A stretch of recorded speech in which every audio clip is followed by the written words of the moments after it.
Hey there, Sebastian. How's it going? How you doing, Dylan? Everything good? Yeah, no, it's just really cool how everything's kind of built into this one. Like I saw you mentioning the, I guess, timeline with the injury and how the postponing of the fight actually ended up being a blessing. So yeah, how does everything feel heading into, March 28th and everything, just the whole timeline considered? Oh, as of right now, we're doing good. We're ready to fight. 2 weeks to go. Um, but things happen in the sport. Injuries happen in sports all the time. So something like that wasn't a surprise. I mean, it did affect us, of course. But we had time to recover. They gave us time to recover, and we're still fighting the same guy. So it wasn't too bad of a or too big of a deal for me.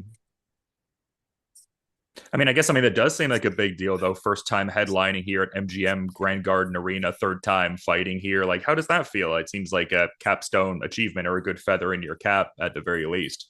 Oh yeah, definitely, definitely. The event itself is big. It's a big milestone for me. A pay-per-view fight for I'm headlining a pay-per-view fight versus a big name. So it's a blessing.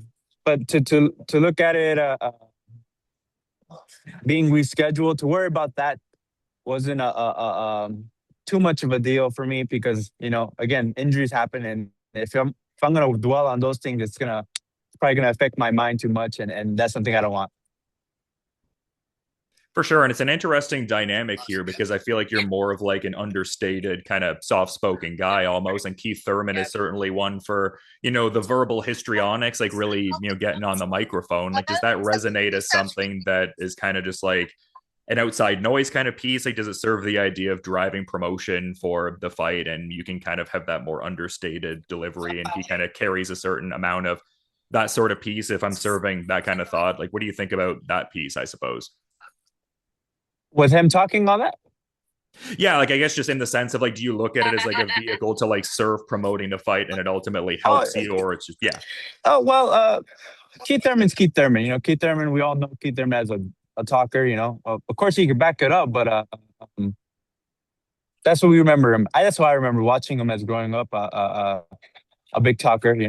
Yelling one time, knocking these guys out. So it's good promo for the fight, yeah. But I think that's also just his attitude. That's just how he is. For me, it doesn't really bother me. I just see him as another fighter. I have to look at him like that. Stepping in the ring. I was a fan. I am a fan still. Actually, I think he's a future Hall of Famer. But all that's just noise to me. I'm here as a champion. I plan on remaining a champion as well. and it feels like you're at a strong point. I mean, this is per what you were saying, someone you've watched, growing up, and now you're testing skills against him, and it just seems like where you're at in your career, there's this certain maturation piece where you're really like dispatching like very top level guys and imposing your will in a very particular way. Like, do you really feel like you're in that like maturation kind of piece of your career and like you're really, I guess, ascending to that next level? Like, it seems like you've really taken it to like another gear almost. Yes, I definitely think, especially with this fight, I feel like this is a star level, like a superstar level. Well, with this fight, how we execute it, how we win this fight, this will put us on a different level in boxing, because there's championship level, and that could be the top for a lot of fighters, but then there's the superstar level that where everybody wants to see you, everybody wants to come to your fight. I think with this fight, that definitely will tell us where we're at. Yeah, for sure. I think it just puts you in a great position and sets up a world of possibilities and certainly a lot of possibilities in the modern boxing landscape. And the last time we were talking, there was like a tie in component to like fighting on a card with Manny Pacquiao and how much of a cool, I guess, piece that was for you in your own journey. And he's now readying to fight Floyd Mayweather on Netflix in a rematch. Did you have any particular thoughts on that fight there? It's pretty cool. It's pretty cool. I don't have no mixed feelings about it. The two legends getting back in the ring to fight each other.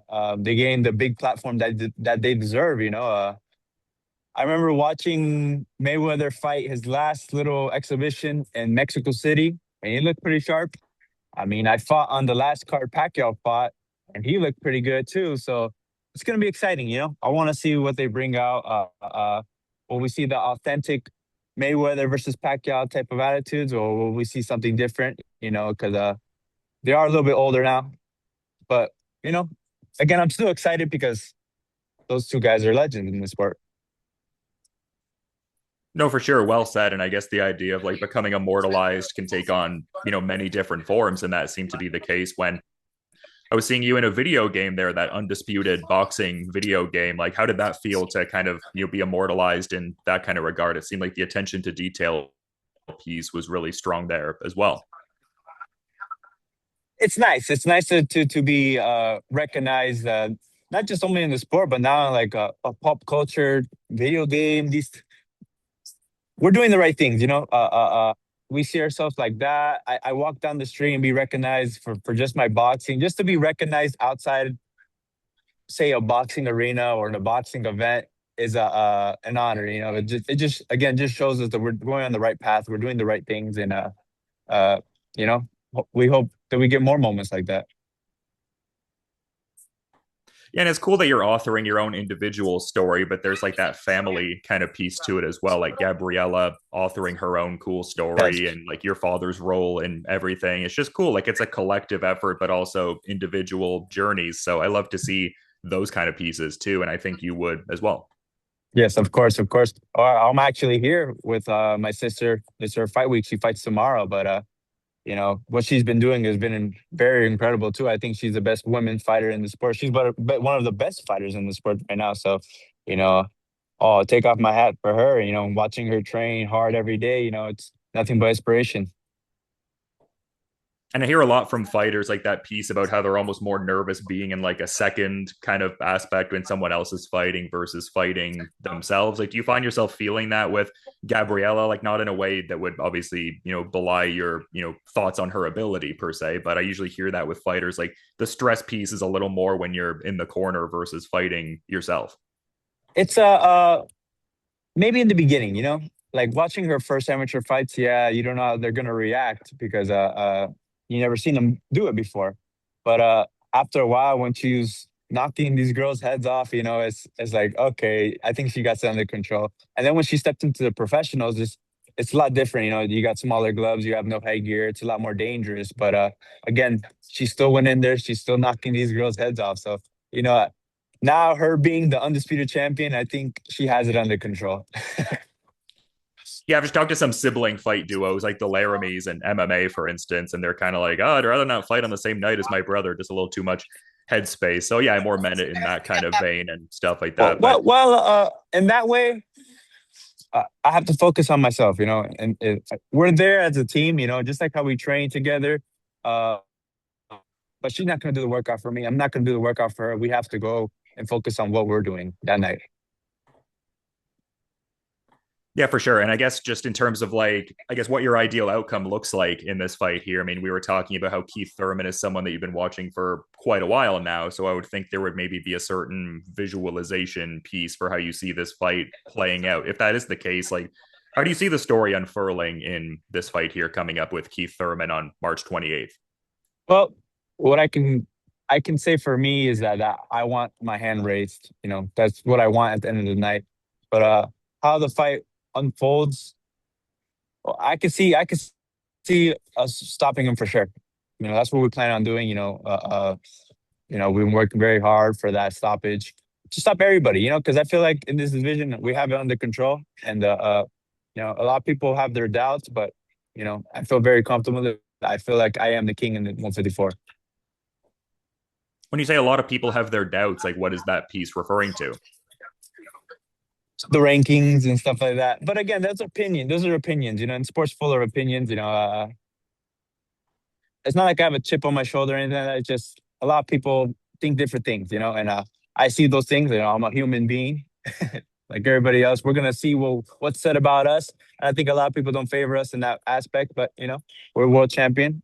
We're here. We're here to defend it. March 28th. Well, yeah, I mean, the WBC super welterweight title certainly says something, but I think that speaks to that idea of just focusing on what's within your tangible control, like the outside opinions of other people obviously Absolutely. doesn't fit within that. Absolutely. So, Yeah. yeah. Yes.